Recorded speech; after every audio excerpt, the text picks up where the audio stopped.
موضوع الدرس فی احوال القیامہ سورۃ الواقعہ تفسیر ابن کثیر. الحمد للہ رب العالمین والصلاة والسلام علی اشرف الانبیاء وسید المرسلین سیدنا محمد وعلی آلہ واصحابہ اجمعین. اللهم صل على سيدنا محمد وعلى آل سيدنا محمد كما صليت على إبراهيم وعلى آل إبراهيم في العالمين إنك حميد مجيد. أعوذ بالله من الشيطان الرجيم. بسم الله الرحمن الرحيم. إذا وقعت الواقعة ليس لوقعتها كاذبة خافضة رافعة إذا رجت الأرض رجا وبست الجبال بسا فكانت هباء منبثا وكنتم أزواجا ثلاثة فأصحاب الميمنة ما أصحاب الميمنة وأصحاب المشأمة ما أصحاب المشأمة والسابقون السابقون أولئك المقربون في جنات النعيم. قال المؤلف والمفسر رحمه الله تعالى أدام النفع بعلومه وعلومكم في الدارين آمين. إلى أن قال أبو إسحاق عن إكرمة عن ابن عباس رضي الله تعالى عنهما قال أبو بكر رضي الله تعالى عنه يا رسول الله صلى الله عليه وسلم قد شبت. قال شيبتني هود والواقعة والمرسلات وعما يتساءلون وإذا الشمس كورت. رواه الترمذي وقال حسن غریب. اب مفسر رحمۃ اللہ علیہ فرماتے ہیں کہ حضرت ابن عباس رضی اللہ تعالی عنہ سے روایت ہے کہ سیدنا ابو بکر رضی اللہ تعالی عنہ نے عرض کیا کہ یا رسول اللہ صلی اللہ علیہ وسلم قد شبتا، آپ بوڑھے ہو گئے، آپ کے بال سفید ہونے لگ گئے. تو حضور پاک صلی اللہ علیہ وسلم نے فرمایا شیبتنی ہود. آپ نے فرمایا کہ مجھے سورۃ ہود، سورۃ الواقعہ، سورۃ المرسلات، عما یتساءلون، اذا الشمس کورت، ان صورتوں نے بوڑھا کر دیا ہے، کیونکہ ان تمام صورتوں کے اندر احوال قیامت ہیں، شدائد قیامت ہیں، وہاں کی تفصیلات ہیں. تو حضور صلی اللہ علیہ وسلم کو یاد رکھیں کہ انبیاء کو اپنی امتوں کا فکر ہوتا ہے، ورنہ حضور صلی اللہ علیہ وسلم تو معصوم ہیں، اور حضور صلی اللہ علیہ وسلم تو وہ ذات پاک ہیں کہ سب سے پہلے جو جنت میں داخل ہوں گے، اور جس کا آپ نے فرما دیا کہ انا اول من اقرأ باب الجنہ، کہ سب سے پہلے میں جنت کا دروازہ کھٹکھٹاؤں گا. اور پھر قیامت والے دن جو مومنین مخلصین ہیں تو اللہ نے ان کے بارے میں فرما دیا ہے کہ لا خوف علیہم ولا هم یحزنون، ان کو نہ مستقبل کا ڈر ہوگا نہ ماضی کا غم ہوگا. اسی طرح دوسری جگہ بھی اللہ تبارک و تعالی نے ان کے بارے میں ارشاد فرما دیا لا يحزنهم الفزع الاکبر، کہ اس دن کی جو بڑی پریشانی ہے وہ میرے مخلصین کو نہیں ہوگی. تو جب مخلصین کو نہیں ہوگی تو انبیاء کا تو شان ہی نرالا ہے. تو پھر حضور صلی اللہ علیہ وسلم کا ان صورتوں کو پڑھ کے بوڑھا ہونے کا مطلب یہ تھا کہ امت کا غم، ہر وقت آپ کو امت کی فکر تھی کہ میری امت کا کیا ہو. قال الحافظ ابن عساکر فی ترجمۃ عبداللہ بن مسعود بسندہ الى عمرو بن الربیع بن طارق المصری حدثنا السري بن يحيى الشيباني عن ابي شجاع عن ابي زبيدة قال مرض عبد الله بن مسعود رضي الله تعالى عنه مرضه الذي توفي فيه فعاده عثمان بن عفان رضي الله تعالى عنه. حافظ ابن عساکر نے حضرت عبداللہ ابن مسعود رضی اللہ تعالیٰ عنہ کے احوال میں یہ واقعہ ذکر فرمایا ہے. ابھی زبیہ سے روایت ہے، وہ فرماتی ہیں کہ مارض عبداللہ یاد رکھو کہ جب عبداللہ صرف اکیلا نام ہو تو اس سے مراد عبداللہ ابن مسعود ہوتے ہیں، کیونکہ عبادلہ تو بہت ہیں، عبداللہ ابن عمر ہیں، عبداللہ ابن عمر ہیں، اسی طرح عبداللہ ابن مسعود ہیں۔ تو محدثین فرماتے ہیں کہ جہاں صرف عبداللہ کا لفظ آئے تو اس سے مراد عبداللہ ابن مسعود ہوتے ہیں، یعنی وہ کامل اللہ کا بندہ ہے صحابہ میں، وہ علم والا، وہ شان والا، وہ فضل والا۔ تو فرماتے ہیں کہ اس بیماری میں، جس بیماری میں حضرت عبداللہ نے وفات پائی،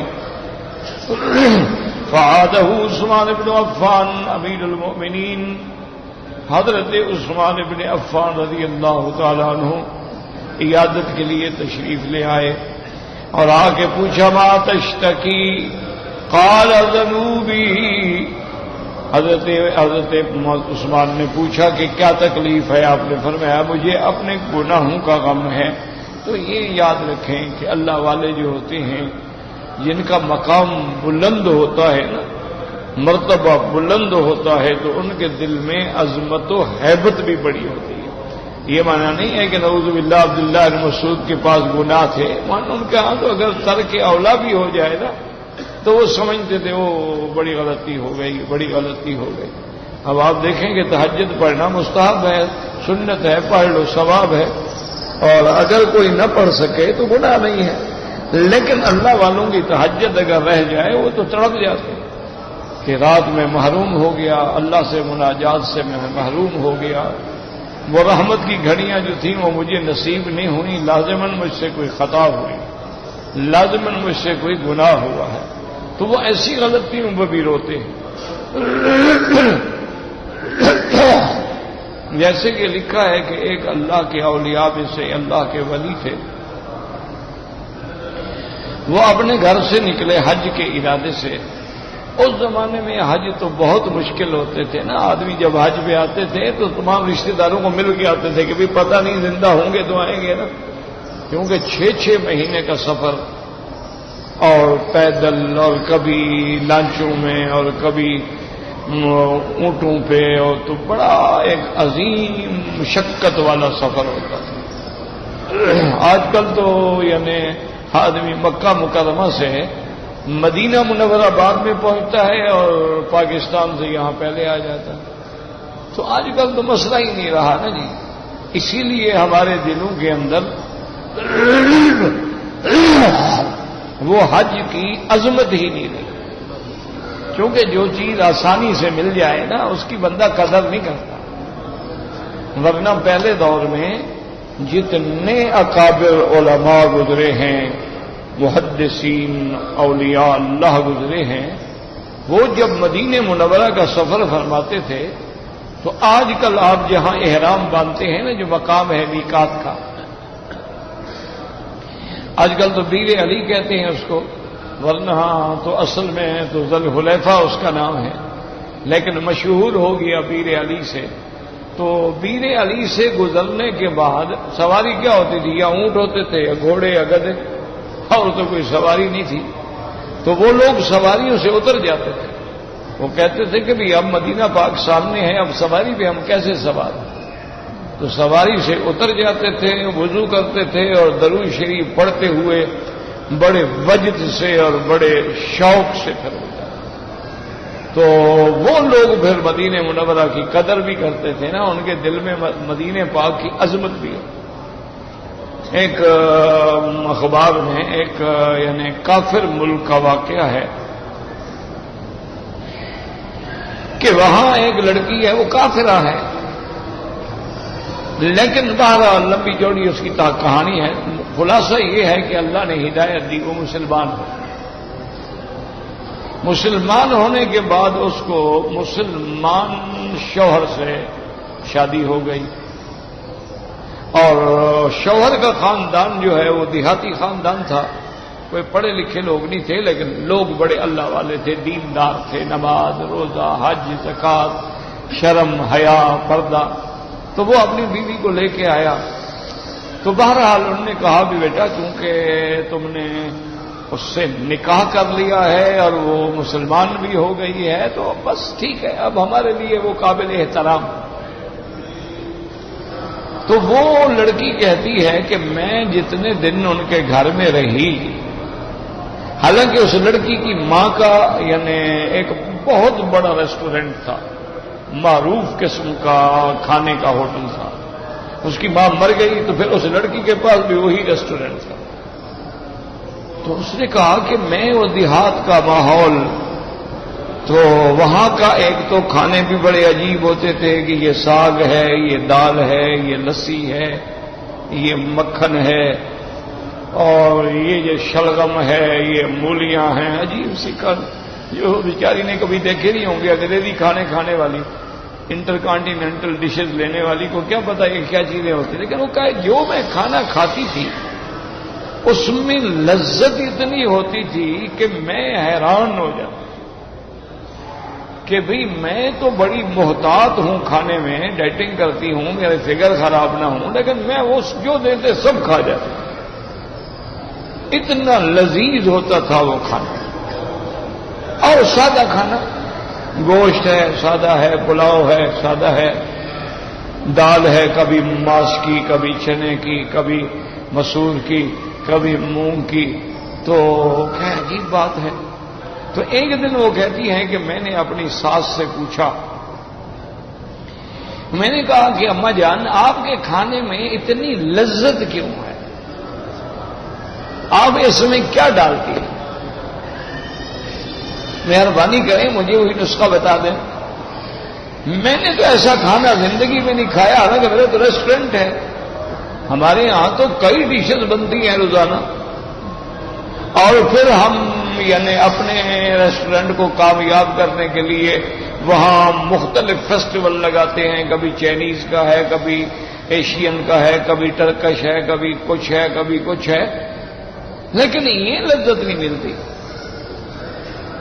تو اس نے کہا بی بی میں کیا بتاؤں، میں تو ایک ان پڑھ عورت ہوں اور تمہارے سامنے پکاتی ہوں، کل تم میرے ساتھ کچن میں بیٹھ جانا، دیکھ لینا کہ میں کیا ڈال رہی ہوں۔ تو اس نے کہا اچھی بات۔ وہ دوسرے دن کچن میں آ کے بیٹھ گئی، دیکھا کہ کچھ بھی نہیں، کوئی نئی چیز نہیں ڈالی ہے، وہی عام چیزیں ہیں جو سب ڈالتے ہیں۔ اس نے کہا نہیں اماں کوئی بات ضرور ہے۔ اس نے کہا بی بی اگر تم مجھے مجبور کرتی ہو، اب میری بہو ہو، میرے بیٹے کی بیوی ہو، اور سب سے بڑی بات یہ ہے کہ تم نے اپنا مذہب چھوڑ کے مذہب حق اسلام قبول کیا ہے،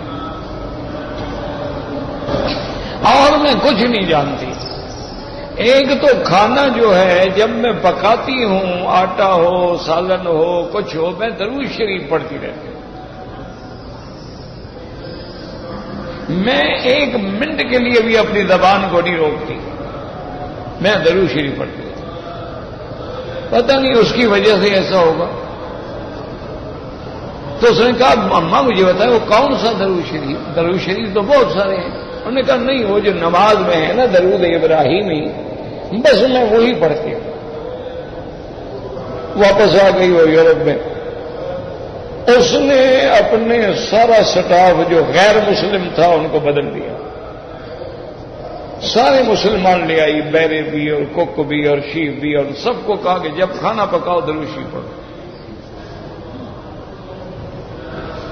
وہ کہتی ہے کہ خدا کی شان ہے کہ ایک مہینے کے اندر میرا ریسٹورنٹ اتنا چل نکلا کہ لوگ لائنوں میں کھڑے رہتے تھے، ٹیبل نہیں ملتی تھی، اور میرے ساتھ ایک بہت بڑا چائنیز ریسٹورنٹ تھا جس نے پتہ نہیں کتنا ملین پیسہ لگایا تھا، ایک مہینے کے بعد وہ ہوٹل بند ہونے پہ آ گیا۔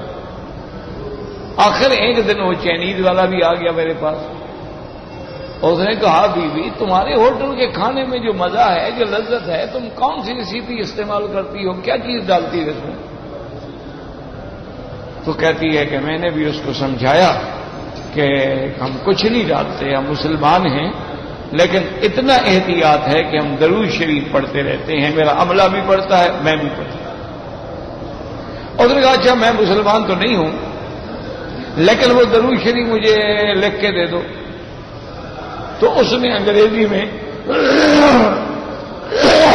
وہ لکھتا گیا اللہم صلی علی محمد وعلی آل محمد، ان کا واصل نہیں تھا، لکھ کے چلا گیا۔ وہ کہتی ہیں کہ میں نے دیکھا کہ 1-2 مہینے کے بعد اس کے ہوٹل کی رونق بھی بڑی بڑھ گئی، پھر میری اس سے ملاقات نہیں ہوئی۔ تو 6 مہینے کے بعد اتفاق سے وہ خود دوبارہ میرے پاس آیا اور مجھے آ کے کہا کہ تم میری بیٹی کے برابر ہو، میں تمہیں مبارکباد دیتا ہوں کہ اس درود کی برکت سے نہیں ہوٹل میرا چل پڑا، میں مسلمان ہو گیا، میرے گھر والے مسلمان ہو گئے۔ ہم نے کہا جس نبی کے درود میں یہ برکت ہے اس نبی میں اور اس کے دین میں کتنی برکت ہو، صلی اللہ علیہ وعلا آلہ واصحابہ وسلم تسلیما کثیرا کثیرا۔ تو اس نے کہا میں صرف اس لیے آیا ہوں کہ میں تمہیں مبارکباد دینا چاہتا ہوں کہ یہ راستہ تم نے ہمیں دکھلایا ہے، ہم نے اپنایا تو اس کو کاروبار کے لیے تھا، لیکن جب ہم درود شریف کی برکتیں اور اس کے آثار اور اس کی لذتیں اور اس کی حلاوتیں دیکھتے گئے تو ہمارا دل جو تھا وہ اسلام کی طرف مائل ہوا۔ پھر میں نے اسلامک سینٹر سے رجوع کیا، پھر میں ان سے کتابیں لے کے آیا، وہ کتابیں پڑھی، گھر والوں کو پڑھایا، بیوی بچوں کو اعتماد میں لیا۔ آخر ہم نے فیصلہ کیا کہ جس پیغمبر کے صرف درود پڑھنے میں یہ برکت ہے کہ درود پڑھو تو تمہارے مسئلے حل ہو جائیں، تو اس نبی کی کیا شان ہو اور پھر اس کے دین اسلام کی کیا شان ہو۔ تو اس لیے ہم سب مسلمان ہو گئے۔ اور اس نے کہا کہ ابھی اس درود کی برکات ختم نہیں ہوئے، میرے جہاں جہاں رشتہ دار ہیں میں آگے بھیج رہا ہوں، آگے بھیج رہا ہوں درود شریف، خدا جانے کتنے لوگوں کو اللہ اسلام نصیب فرمائے۔ تو اصل بات یہ ہے میرے عزیز کہ یقین ہو، ایقان ہو، ایمان ہو تو اللہ والوں کو تو کوئی غم نہیں ہوتا، ان کو تو غم یہ ہوتا ہے کہ میں آج 4 طواف کر سکتا تھا لیکن 3 کیے، 4تھا نہیں ہوا، یہ غم کھا جاتا۔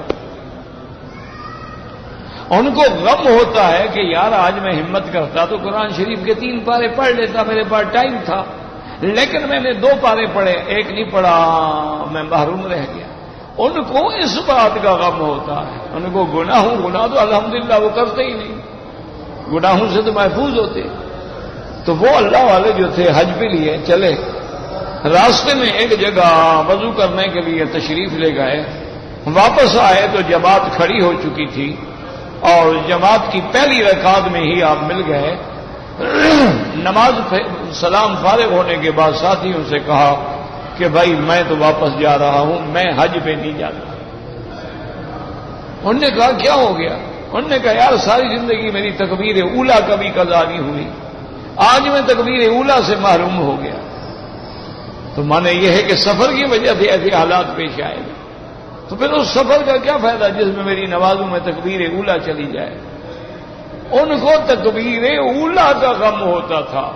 ہم مکے میں آ کر بھی ہوٹل میں سوتے رہتے ہیں، نمازیں نہیں پڑھتے، احرام باندھ کے آتے ہیں، آ کے رات کو ہوٹل میں سو جاتے ہیں، او جی تھکے ہوئے تھے، ساری رات کے جاگے ہوئے تھے، او جی میری تو نیند ہی دوسرے دن کھلی ہے، یعنی عشاء بھی گئی اور فجر کی نمازیں بھی گئیں۔ تو میرا بھائی ایسے عمرے کرنے کا دھیلے کا بھی فائدہ نہیں ہوتا، کوئی فائدہ نہیں کہ تم نے اللہ کا فرض چھوڑ دیا ایک نفلی عبادت کے لیے۔ تو آدمی نے اگر فرض چھوڑ دیا ہے اور اس کے لیے نفلی عبادت کو حاصل کرنے کے لیے تو کیا فائدہ ہوا؟ یعنی یوں سمجھ لیں کہ آپ ساری رات تہجد پڑھتے رہیں اور صبح کی نماز کی جماعت سے محروم ہو جائیں، اس تہجد کا کوئی فائدہ نہیں۔ اس سے بہتر تھا کہ تم ساری رات سوتے رہو لیکن فجر کی نماز جو ہے وہ جماعت کے ساتھ ادا کرو، عشاء کی نماز جو ہے وہ جماعت کے ساتھ ادا کرو۔ کیوں؟ سب سے پہلے فرائض ہوتے ہیں، فرائض کے بعد واجبات ہوتی، واجبات کے بعد سنن مؤکدہ ہوتی، سنن مؤکدہ کے بعد سنن غیر مؤکدہ ہوتی، اس کے بعد نوافل ہوتے ہیں۔ تو یہ ترتیب ہے، یہ معنی نہیں ہوتا کہ آدمی طواف کا ایک میرا اپنا ساتھی ہے، تو صبح کو میں جب حرم سے الحمدللہ درس دے کے واپس گیا، میں نے کہا بھائی وہ نظر نہیں آیا، وہ اس نے آج حرم نہیں گیا۔ انہوں نے کہا جی وہ سویا ہوا۔ میں نے کہا اس کو اٹھاؤ، نماز بھی پڑھی ہے کہ نہیں؟ تو خیر وہ چلے گئے. پھر ظہر کو مجھے ملا. میں نے کہا بھائی کیا بات تھی, صبح تم نماز پہ نہیں گئے, ہم جا رہے تھے, اکٹھے چلے جاتے. اور نے کہا جی رات میں نے 15 طواف کیے ہیں, اور طواف کے بعد میں اتنا تھک گیا تھا کہ میں جب سویا پھر مجھے کوئی نہیں. میں نے کہا ایسے طواف کرنے کا کیا فائدہ؟ 15 طواف تو تم نے کر لیے, لیکن تمہاری فجر کی جماعت ہی چلی گئی. یہی وہ وجہ ہے میرے عزیز کہ ہمارے جتنا ایشیائی ملک ہے نا جی, پاکستان ہے, بنگلہ دیش ہے, انڈیا ہے, انڈونیشیا ہے, ملیشیا ہے, ان سب ملکوں میں ادب آداب پہ بڑا زور ہے, لیکن فرائض اللہ کا کوئی غم نہیں. مجھے آج ایک دوست نے بتایا کہ فلاں گھرانہ جو ہے وہ سال میں 3 دفعہ میلاد النبی کی محفل کرتے ہیں, اور بڑے بڑے نعت خوان اور بڑے بڑے اچھے تقریر کرنے والے لوگ ہوتے ہیں, اور مردوں کا اور عورتوں کا بڑا اعلیٰ انتظام ہوتا ہے, اور تقریباً کم از کم 200 300 دیگیں پکاتے ہیں, وہ بریانی کی اور زردے کی اور تقسیم ہوتی ہیں. لیکن انہوں نے کہا جی میں نے ایک عجیب بات دیکھی ہے کہ وہاں جو مجلس شروع ہوتی ہے عشاء کے بعد, پھر وہ کسی کو اٹھنے نہیں دیتے کہ بھئی جو مجلس سے اٹھے گا وہ محروم ہو گیا. فجر کی اذانیں ہوتی رہیں, نمازیں ہوتی رہیں, وہ وہی مجلس میں بیٹھے. کبھی یہ اچھا میلاد ہے کہ میلاد اس پیغمبر کا منا رہے ہیں جس پیغمبر نے بیماری میں بھی جماعت نہیں چھوڑی. حضور صلی اللہ علیہ وسلم کی آخری بیماری میں ذرا طبیعت سنبھل گئی تو آپ نے حضرت فضل اور حضرت عباس کے کندھوں پہ ہاتھ رکھا. بی بی عائشہ فرماتی ہے میں دیکھ رہی تھی حضور کے پاؤں مبارک میں جان نہیں بچی تھی, وہ زمین پہ لکیر کھینچ رہے تھے, یعنی پاؤں سیدھے نہیں رکھ سکتے تھے, لیکن پھر بھی جماعت میں پہنچے. اور ہم جناب محفل میلاد ہے اور نمازیں ختم. انا للہ و انا الیہ راجعون. اللہ تبارک و تعالی سے دعا کریں. بہرحال ہم تو دعا ہی کر سکتے ہیں, ہمارے پلے میں کیا ہے کہ اللہ ہدایت کے فیصلے. آپ نے دیکھا ہوگا شیعہ لوگ جب جلوس نکالتے ہیں, یہ 9 محرم 10 محرم ماتمی جلوس ہوتے ہیں, تو ان کا وہ جلوس جا رہا ہے اور ظہرین جو ہے جی ظہر اثر سڑک پہ ہوگی, آدھا جلوس کھڑا ہوتا ہے وہ ماتم کر رہا ہوتا ہے, آدھا جلوس جو ہے وہ نماز پڑھا ہوتا ہے. تو ایسی عبادت کا کیا فائدہ جناب. اور ادھر مرثیے میں گا گا کے گلے پھٹ گئے کہ حضرت حسین جو تھے سجدے میں شہید ہوئے, تم کیسے ہو جو نماز ہی نہیں پڑھتے ہو. تم اچھے حضرت حسین کے ماننے والے ہو کہ حضرت حسین تو سجدے میں شہید ہوں اور تم سجدہ کرو ہی نا. انا للہ و انا الیہ راجعون. اللہ تبارک و تعالی سے دعا کریں. تو اس لیے مانا یہ نہیں کہ حضرت عبداللہ بن مسعود نے فرمایا کہ ذنوبی میرے گناہ, مانا یہ ہوتا ہے وہ چھوٹی چھوٹی چیزوں سے بھی ڈرتے ہیں, وہ ترک اولا سے بھی ڈرتے ہیں, وہ صغائر سے بھی ڈرتے ہیں, اور چھوٹی سی غفلت پہ پکڑ آ جاتی ہے. دیکھا نہیں ہے کہ حضرت ایوب علیہ السلام پہ کتنا ابتلا آ گیا, حضرت ابراہیم علیہ السلام پہ کتنا امتحان آ گیا کہ بیوی بچے چھوڑو اور جاؤ, اور سلام بھی نہ کرو, کلام بھی نہ کرو, بات بھی نہ کرو. یہ کہتے نا تو آسان ہے نا. ایسے قصہ تو آپ بھی پڑھ لیتے ہیں, میں بھی پڑھ لیتا ہوں. ذرا اندازہ کرو نا کہ دودھ پیتا بچہ ہو, ایک عورت ہو, اور وادی ہو جس میں نہ بندہ ہے, نہ بندے کی ذات ہے, نہ پانی ہے, نہ کوئی دکان ہے, نہ اسباب ہیں. اللہ کا حکم ہے چھوڑو اور جاؤ. تو یہ آزمائشیں کیوں آتی ہیں؟ اس لیے کہ ذرا سا دل کا تعلق جو ہے وہ بچے کی محبت میں زیادہ ہوا تو اللہ نے امتحان ڈالا کہ خلیل میرے بنتے ہو اور محبتیں اولاد سے کرتے ہو, چلو جاؤ اولاد کو چھوڑو. اب ہم تمہاری دوستی کو آزماتے ہیں. اس لیے ہمیشہ یاد رکھا کریں. تو یہ شان والے لوگ ہیں. حضرت عثمان نے فرمایا بھی ما تشتکی قال ذنوبی, مجھے گناہوں کا فکر ہے. قال فما تشتہی، تم چاہتے کیا ہو؟ آپ نے فرمایا رحمت ربی، میں اپنے رب کی رحمت چاہتا ہوں۔ قال الا آمر لک بطبیب، کیا میں حکم نہ دوں کہ طبیب آ کے تمہیں دیکھے؟ آپ نے فرمایا الطبیب امرضنی، مجھے اسی طبیب نے تو بیماری دی ہے۔ قال الا آمر لک بعطاء، کیا میں تمہارے لیے کچھ ہدیہ نہ بھیجوں؟ قال لا حاجت لی فیہ، مجھے کیا ضرورت ہے موت کے وقت پیسے لے کے میں کیا کروں گا؟ قال یکون لبناتک من بعدک، آپ نے فرمایا چلو تمہارے کام نہیں تو تمہاری لڑکیوں کے کام آ جائے گا پیسہ۔ قال تخشى على بناتی الفقر انی امرت بناتی یقرأن کل لیلۃ سورۃ الواقعہ، آپ نے فرمایا تم میری بیٹیوں پہ ڈر رہے ہو کہ انہیں تکلیف ہوگی، انہیں فقر و فاقہ کا سامنا کرنا پڑے گا، میں نے تو اپنے بیٹیوں کو حکم دے دیا ہے کہ ہر رات جو ہے وہ سورۃ الواقعہ پڑھا کریں۔ انی سمعت رسول اللہ صلی اللہ علیہ وسلم یقول من قرأ سورۃ الواقعۃ کل لیلۃ لم تصبه فاقۃ ابدا، اور حضرت عبداللہ بن مسعود رضی اللہ تعالیٰ عنہ نے فرمایا کہ میں نے سنا ہے سرکار دو عالم سے رحمت دو جہاں صلی اللہ علیہ وسلم سے، یقول من قرأ سورۃ الواقعۃ کل لیلۃ، جو بندہ ہر رات سورۃ الواقعہ پڑھے لم تصبه فاقۃ ابدا، اس کو کبھی فاقہ نہیں ہوگا، مانا وہ بھوکا نہیں مرے گا۔ یہ مانا نہیں ہوتا کہ سورۃ الواقعہ پڑھا تو آج ہمیں 1 لاکھ کیوں نہیں ملا، میں جناب 1 ہفتہ ہو گیا پڑھ رہا ہوں تو مجھے تو 10 لاکھ نہیں ملے ہیں، یہ مانا نہیں ہوتا ہے۔ اللہ کے ہاں تو دنیا کی کوئی چیز جو ہے وہ محبوب ہے ہی نہیں، اللہ تعالیٰ کی نظروں میں یہ دنیا جو ہے اس کی تو کوئی حیثیت ہی نہیں ہے، یہ تو ہمارے لیے ہے نا، ہم اس کے لیے مرتے ہیں، ورنہ اللہ کے لیے ما هذه الحیات الدنیا الا لهو ولعب، بس کھیل ہے۔ اسی لیے میرے مدنی پاک نے فرمایا الدنیا ملعونۃ وما فیہا، دنیا تو ملعون چیز ہے، الا عالم او متعلم، بس وہی لوگ اچھے ہیں جو خود عالم ہیں یا کسی کو پڑھا رہے ہیں، ان لوگوں کو اللہ تبارک و تعالی، ورنہ دنیا کیا ہے، دنیا تو جانے والی ہے۔ الدنیا مدبرۃ والآخرۃ مقبلۃ، دنیا پیٹھ دے کے جا رہی ہے اور قیامت آ رہی ہے، اس کی فکر کرو۔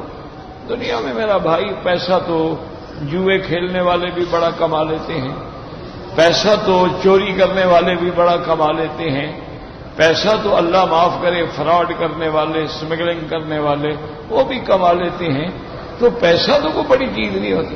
ہاں اگر اللہ اپنے خزانے غیب سے حلال کے ذریعے عطا فرما دے تو خدا کا شکر کرو، اور پھر خدا کے حقوق بھی ادا کرو، اللہ نے جو تم پر حق رکھا ہے۔ اس کے بعد فرماتے ثم قال ابن عساکر قضا قال والصواب عن شجاع كما رواه عبد الله بن وهب السري وقال عبد الله بن وهب اخبرني سري بن يحيى ان شجاعا حدثه النبي زبية عن عبد الله بن مسعود رضي الله تعالى عنه قال سمعت رسول الله صلى الله عليه وسلم يقول من قرأ سورة الواقعة كل ليلة لم تصبه فاقة ابدا فقال ابو ذبية لا يدعوها، حضور نے فرمایا جو آدمی ہر رات پڑھے گا اللہ اس کو کبھی بھوکا نہیں ماریں گے۔ ابو ذبیہ نے جب یہ حدیث سنی اس کے بعد پھر سورۃ الواقعہ پڑھنے کو کبھی نہیں چھوڑا۔ وقد رواه ابو يعلى عن اسحاق بن ابراہیم عن محمد بن منیب عن السري بن يحيى عن شجاع ابي ذبية عن ابن مسعود به ثم رواه عن اسحاق بن ابي اسرائيل عن محمد بن منيب العدني عن السري بن يحيى عن ابي ذبية عن ابن مسعود رضي الله تعالى عنه ان رسول الله صلى الله عليه وسلم قال من قرأ سورة الواقعة في كل ليلة لم تصب فاقة ابدا ثم لم يذكر في مسنده شجاعا قال وقد امرت بناتي ان يقرأنها كل ليلة وقد روى ابن عساکر ايضا من حديث حجاج بن نصير وعثمان بن ابي اليمان السري بن يحيى عن شجاع النبي فاطمة قال مرض عبد الله، یعنی عبداللہ بن مسعود رضی اللہ تعالی عنہ فأتاه عثمان بن عفان رضی اللہ تعالی عنہ يعوده فذكر الحديث بطوله. وہی واقعہ ایک ہے، اس کے سند مختلف ہیں. تو محدثین کا قاعدہ ہوتا ہے کہ ایک حدیث میں جتنے اسناد ملتے ہیں وہ جمع کر لیتے ہیں کہ اگر کسی سند میں ضعف ہے تو دوسری سند اس کو طاقت پہنچا رہی ہے. ایک واقعے کو کئی لوگ روایت کر رہے ہیں تو منوانا ہے کہ واقعہ ٹھیک ہے.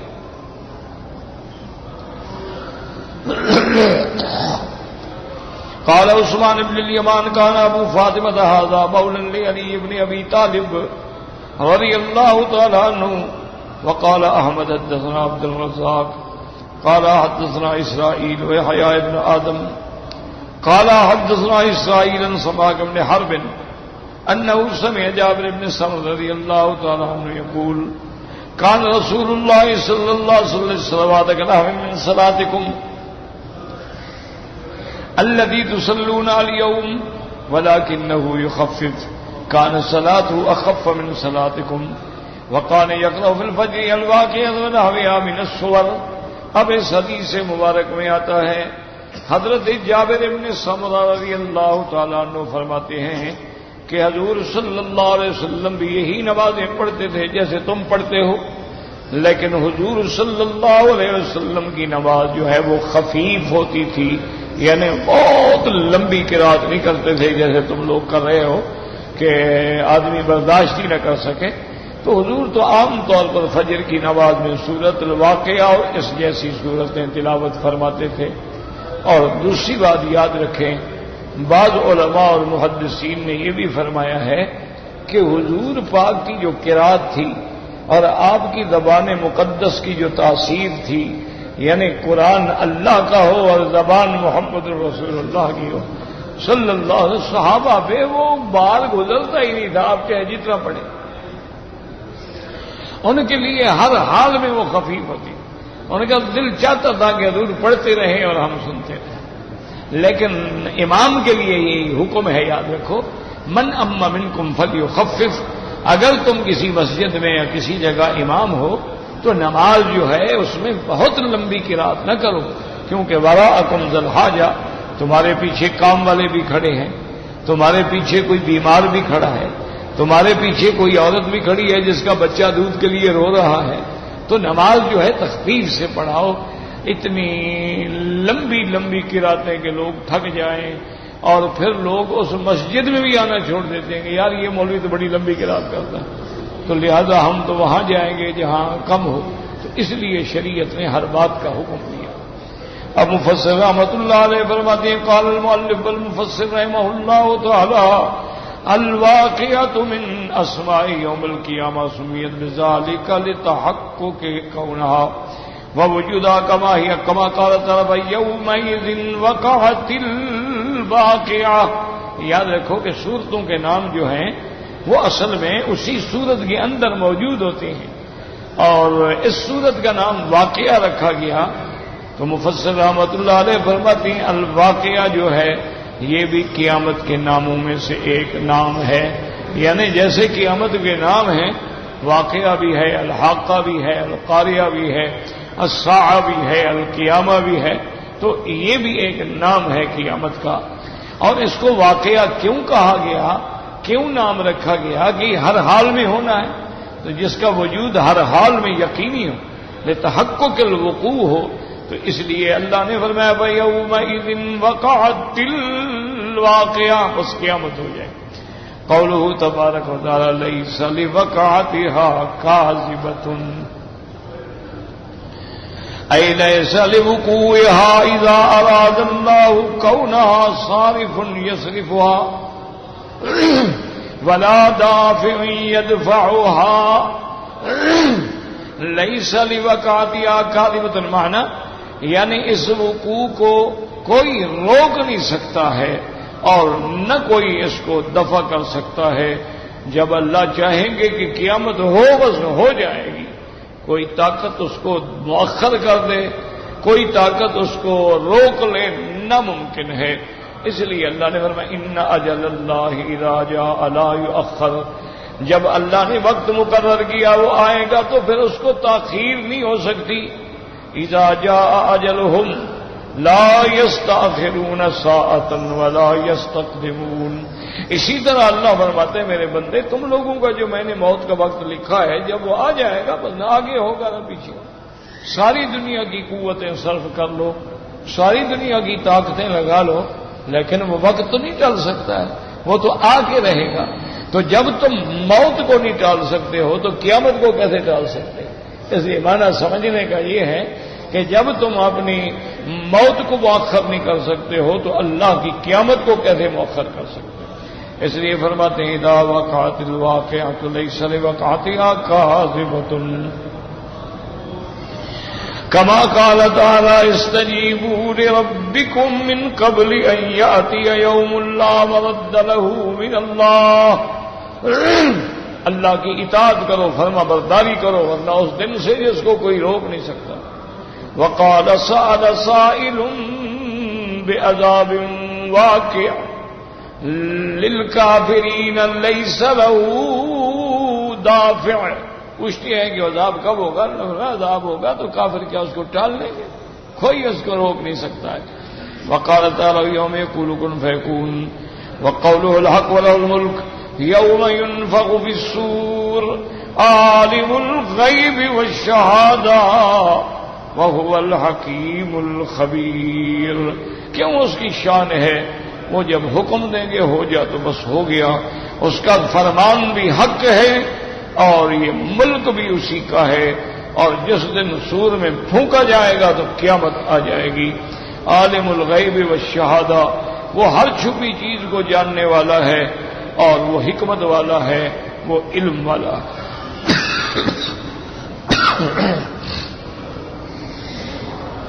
کاذبۃ لیس لوقعتها کاذبۃ کما قال محمد بن کعب لا بد ان تكون.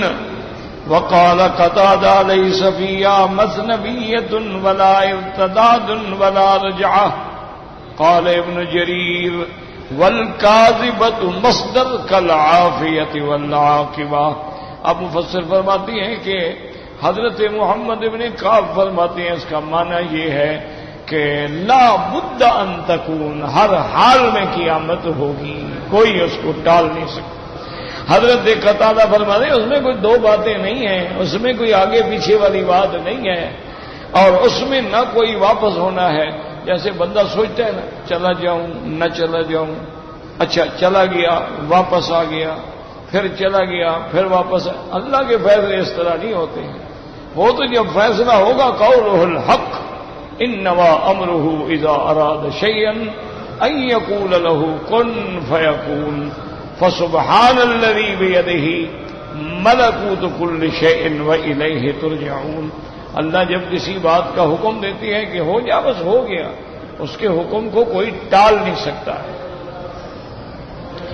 اب اس کے بعد اللہ نے فرمایا کاذبۃ لیس لوقعتها کاذبۃ خافضۃ رافعۃ. کیا معنی؟ اے تخفض اقواما الى اسفل صافدین الى الجحیم وان كانوا في الدنيا اعزاء وترفع آخرين على إليه النعيم المقيم وان كانوا في الدنيا وزعاء. اب اللہ نے فرمایا قیامت کا دن ایسے ہوگا خافضۃ رافعۃ. کیا معنی؟ یعنی بعض قوموں کو تو نیچے لے جائے گی اور اسفل سافلین میں پہنچا دے گی، چاہے وہ دنیا کے اندر بڑے شان والے، بڑے جبار، بڑے سردار، بڑے دولت مند، نتیجہ جہنم. اور بعض لوگوں کو اتنا اونچا کر دے گی، ان کے شان کو اونچا کر دے گی، چاہے وہ دنیا میں فقیر تھے، غریب تھے، مسکین تھے، کوئی ان کو ہاتھ بھی نہیں ملاتا تھا، لیکن آج اللہ نے ان کو اونچا کر دیا. اسی لیے حدیث مبارک میں آتا ہے کہ فقراء جو ہیں وہ 500 سال کی مدت یعنی اغنیا سے بھی پہلے جنت میں داخل ہوں گے. کہ اس دن اللہ تبارک و تعالی فقراء کو بھی شان عطا فرمائیں گے، عزت عطا فرمائیں گے اور عظمت عطا فرمائیں گے. اب مفسر رحمۃ اللہ علیہ فرماتے ہیں ہاکذا قال الحسن وقتادہ وغیرہما وقال ابن ابي حاتم حدثنا ابي قال حدثنا ابو يزيد بن عبد الرحمن بن مصعب المعني حدثنا حميد بن عبد الرحمن الرواسي النبي عن سماك بن عباس خافضة رافعة تخفض أكمام وترفع آخرين. وقال عبد الله الأنكبي عن عثمان بن سراقة بن خالد بن الخطاب خافضة رافعة قال الساعة خفضت أعداء الله إلى النار کہ قیامت کے آنے کی وجہ سے اللہ کے دشمن جو تھے وہ جہنم میں نیچے چلے گئے. فرفعت اولیاء اللہ الی الجنہ اور اللہ کے جو دوست تھے ایمان والے تھے وہ اونچے ہو گئے اور جنت میں چلے گئے. وقال محمد بن کعب تخفض رجال كانوا في الدنيا مرتفعين وہ فرماتے تھے کہ اس کا معنی یہ ہے کہ وہ لوگ جو دنیا میں بڑے اونچے بنتے تھے آج ان کو نیچا دکھا دیا. وترفع رجال كانوا في الدنيا مخفوضين اور جو نیچے ہوتے تھے بیچارے عاجز تھے مسکین تھے آج اللہ نے ان کو اونچا کر دیا. وقال صدیق خافضت المتکبرین ورفعت المتواضعین جو دنیا میں متکبر تھے آج ان کے غرور کو توڑ کے جہنم میں ڈالا اور جو پہلے متواضع تھے تواضع کرنے والے آج اللہ نے قیامت آنے کے بعد ان کو اونچا کر دیا. وقال لو في باس خافضة رافعة اسمعت القریب والبعید وہ فرماتی ہیں خافضۃ رافعۃ کا کیا معنی جب قیامت ہوگی تو قریب والوں کو بھی اور دور والوں سب کو پتہ چل جائے گا. یہ نہیں ہوگا کہ اس کی خبر جو ہے وہ قریبی لوگوں کو تو ہو جائے اور دور والوں کو نہ ہو, نہیں سب کو پتہ چل جائے.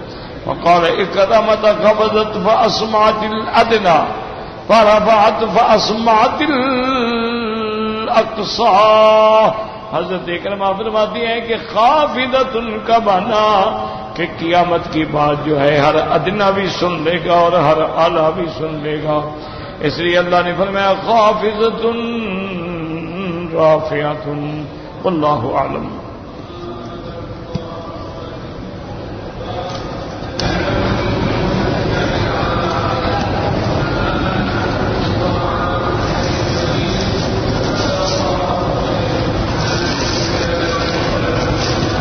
کہتے ہیں جی کہ ایک دوست کو ایسی بیماری شروع ہو گئی ہے کہ اس کے ہاتھوں سے چمڑا جو ہے وہ اترنا شروع ہو گیا. ڈاکٹروں نے بڑا علاج کرایا ہے لیکن کوئی فائدہ نہیں ہوتا. تو میرا بھائی گزارش یہ ہے کہ اس کا علاج جو ہے کیونکہ اللہ کا قرآن شفا ہے ہمارا ایمان ہے تو سورۃ الفاتحہ ہے, آیت الکرسی ہے, اسی طریقے سے آخری 4 قل ہیں. ان سب کو بار بار پڑھ کے دم کریں, پانی پہ دم کریں, وہی پانی پلائیں. جو دوائیں لگاتے ہیں ان پہ دم کریں اور دوائیں لگاتے رہیں تو انشاءاللہ تبارک و تعالی اللہ قادر ہیں وہ شفا عطا فرمائیں گے. یہ بات ہے کہ ہماری اصل میں وہ زبان میرا بھائی پاک نہیں رہی نا. حضرت عبداللہ ابن عمر سے کسی نے پوچھا تھا کہ یا عبداللہ ابن عمر رضی اللہ عنہما صحابہ فاتحہ پڑھ کے دم کرتے تھے شفا ہو جاتی تھی, ہم سارا قرآن شریف پڑھتے ہیں شفا نہیں ہوتی. تو انہوں نے فرمایا میرا بھائی قرآن تو وہی ہے لیکن وہ صحابہ والی پاک زبانیں کہاں سے لے آئے. تو اس لیے اثر نہیں ہوتا کہ ہماری زبان پاک نہیں, ہماری نیت صاف نہیں, ہمارا عقل حلال نہیں, ہمارا صدق کا مقال نہیں. ورنہ قرآن پڑھا جائے اور کیوں نہ ٹھیک ہو, ایک بات. اور اسی طرح جو بیماریاں لا علاج ہیں نا جی, اس کے لیے وہ آیت مبارک ہے لیس لہا من دون اللہ کاشفہ, یہ سورۃ النجم میں ہے. اس سورت کو اول آخر ضرور شریف پڑھ کے اور 1000 دفعہ پڑھیں اور دم کر دیں, ان چیزوں پہ استعمال کریں, اللہ پاک شفا دے گا.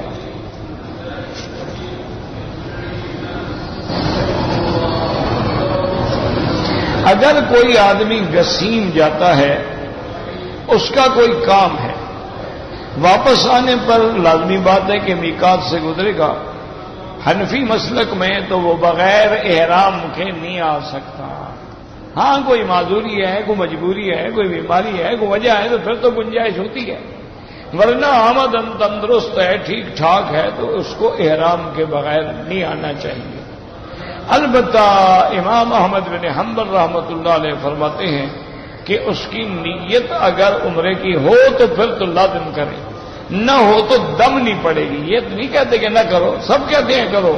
ان کے نزدیک فرق یہ ہے کہ دم نہیں پڑے گی، اور امام ابو حنیفہ رحمۃ اللہ علیہ دم پڑ جائے گی. فرماتے میقات بنائے اسی لیے گئے، اگر ہماری مرضی پر ہے تو پھر میقات کا فائدہ کیا ہوا.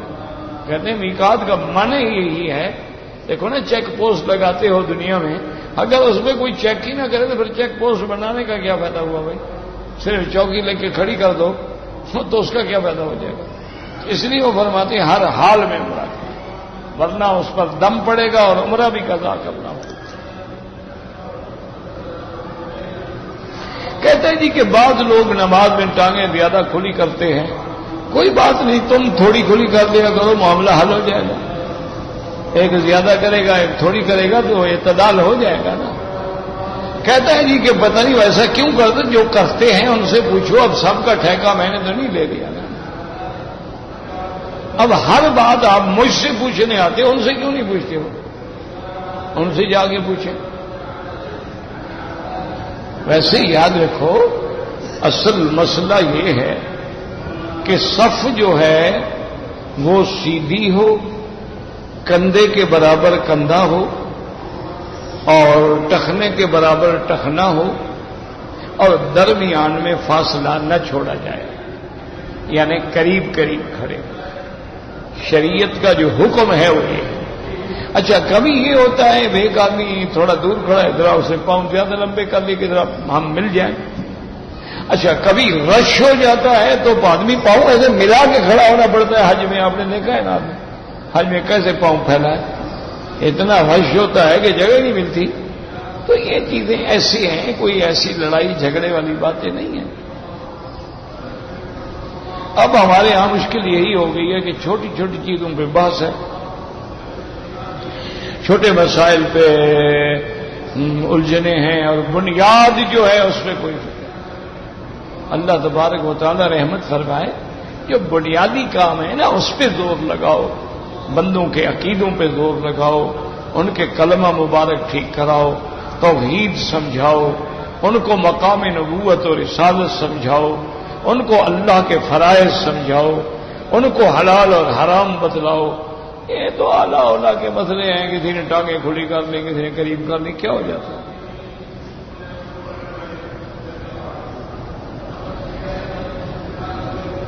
کہتے ہیں جی کہ ایک آدمی کی بیوی ہے، وہ سگریٹ پیتی ہے، وہ باز نہیں آئی تو اس نے طلاق دے دی. ٹھیک ہے کوئی بات نہیں.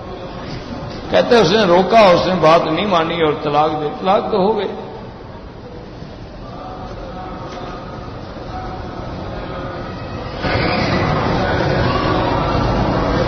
کہتا ہے جی کہ میں حنفی ہوں، ایک میرا دوست ہے وہ کہتا ہے کہ رفع یدین تم نہیں کرتے ہو تو نماز تمہاری نہیں ہوتی ہے. میرا بھائی دعا کرو اللہ دونوں کو ہدایت دے، اللہ دونوں کی نمازیں قبول فرمائے. ایک حدیث مجھے دکھلا دو، حدیث صحیح کہ رفع یدین کے بغیر نماز نہیں ہوتی، میں کل پڑھوں. بات ختم ہو، جھگڑے کی ضرورت نہیں.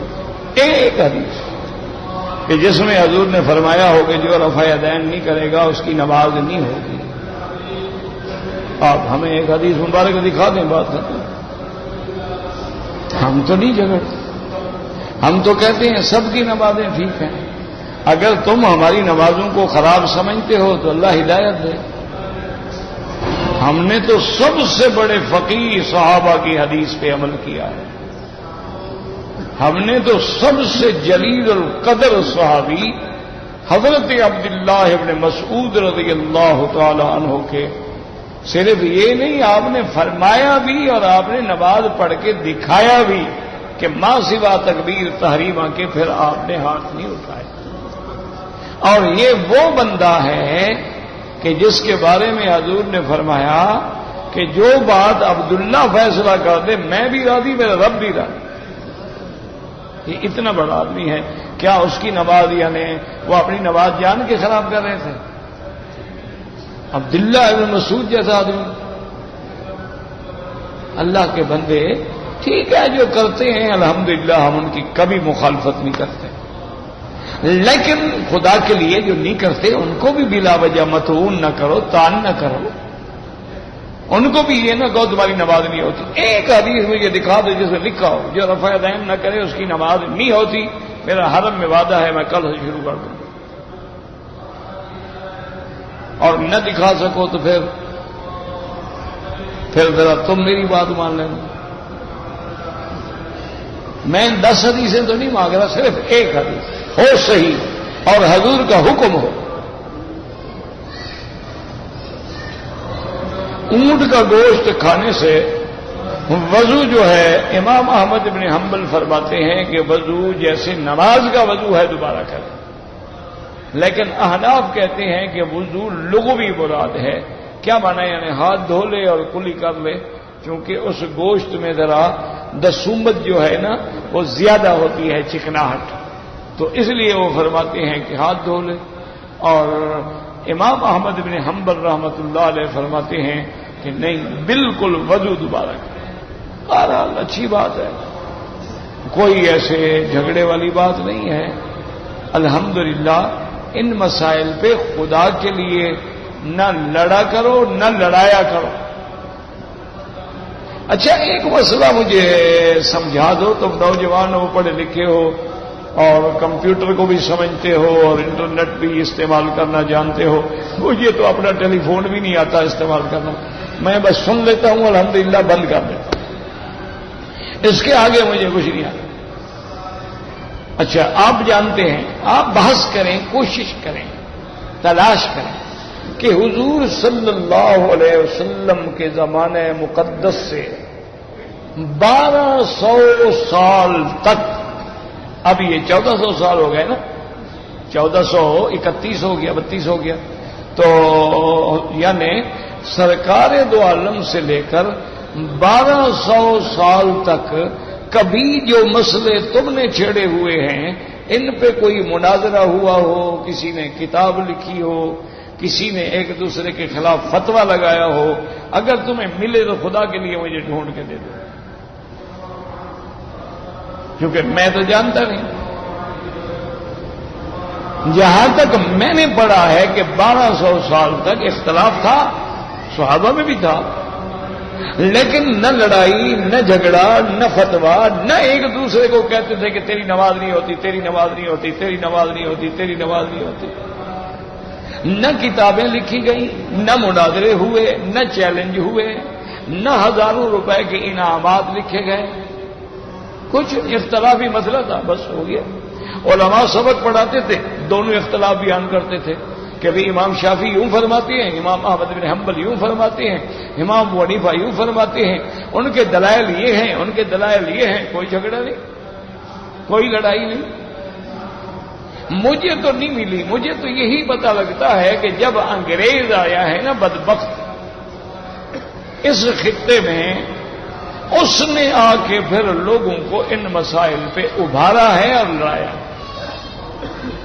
اگر آپ کو مل جائے نا جی کوئی کتاب 1200 سال کے عرصے میں، کوئی چیلنج، کوئی مناظرہ، کوئی ایک دوسرے کو کافر کہنا، کوئی ایک دوسرے کو کہا ہو کہ تمہاری نماز نہیں ہوتی، خدا کے لیے مجھے ڈھونڈ دو. اور اگر نہیں ملتی ہے تو مان لو کہ یہ جھگڑے پھر کس نے پیدا کیے. ٹھنڈے دل سے کوئی الزام نہ لگاؤ، کسی کو گالی نہ دو، کسی کو برا نہ کہو. وہ حضرت تھانوی کے پاس کوئی جاتا نا، فرماتے بھئی اپنی چھوڑو نہیں، کسی کو چھیڑو نہیں. وہ فقیر لوگ تھے نا، وہ جھگڑوں سے بعد آ جاتے، حتیٰ کہ ان کو کوئی کہتا کہ جی فلاں بندے نے آپ کو گالیاں دی ہیں، کہ اچھا بھائی ماشاء اللہ ضرور اس کو میرے کسی عیب کا پتہ ہوگا، اللہ اس کو خوش رکھے، دیکھو میرا کتنا بھلا کر دیا، میرے گناہ گر گئے اور میرے دشمن کے بڑھ گئے. وہ لوگ تھے. آج کل ہم تو لڑا کے روٹی کھاتے ہیں. ربنا تقبل منا إنك أنت السميع العليم وتب علينا إنك أنت التواب الرحيم اللهم اشفنا واشف مرضانا وارحم موتانا واستجب دعانا ولا تخيب رجاءنا برحمتك يا أرحم الراحمين لا تجعلنا من القانتين لا تجعلنا من القانتين لا تردنا عن بابك خائبين صلى الله تعالى على خير خلقه سيدنا محمد وعلى آله وصحبه